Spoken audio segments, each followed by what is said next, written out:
کے لیے ہے.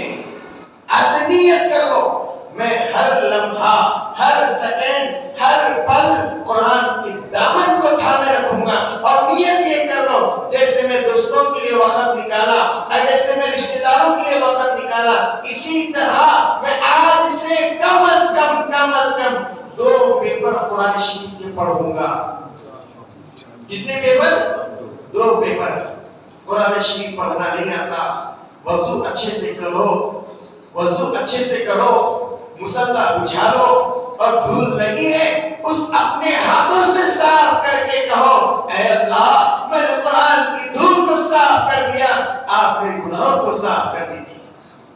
اے اللہ قرآن پڑھنا نہیں آتا لیکن تیرا سچا کلام ہے، آپ کے حبیب پہ نازل ہوا کلام ہے. اے اللہ لیکن میں نے سنا ہے مسجد کے مول صاحب تو بولے لیکن آج پڑھنے کی کوشش میں کروں گا. اللہ میرے ٹوٹے پھوٹے الفاظ کو قبول کر لے. اللہ اس ٹوٹے پھوٹے الفاظ کی برکتوں سے سارے مرحومین کی مغفرت فرما. کسی کے دادا، کسی کی دادی، کسی کی نانی، کسی کا ابا، کسی کی امی، اللہ کی قسم اخلاص سے پڑھنا آپ کا کام ہے. اللہ تعالیٰ آپ کی برکتوں سے، آپ کے پڑھنے کی وجہ سے ساری امت کو معاف کرنا اللہ کا کام ہے.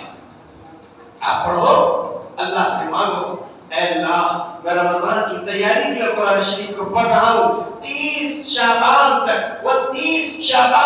میں قرآن پڑھتا رہوں گا. اللہ تعالیٰ اس سنگین دل کو، اس پتھر دل کو موم بنائے گا. پھر رمضان میں عمل کرنے کا شوق پیدا ہوگا. بھائی جتنا پانی ڈالو گے ایک نہ ایک گڑا پڑ جائے گا. خطرہ دریا ہو جاتا ہے.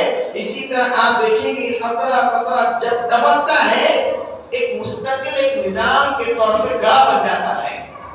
آسنیت کرو ہم 30 دن قرآن شریف پڑھتے رہیں گے، نماز پابندی سے پڑھتے رہیں گے. اللہ کی قسم آپ کے پڑھنے کی برکتوں سے اللہ رمضان میں لذت عطا فرمائے گا.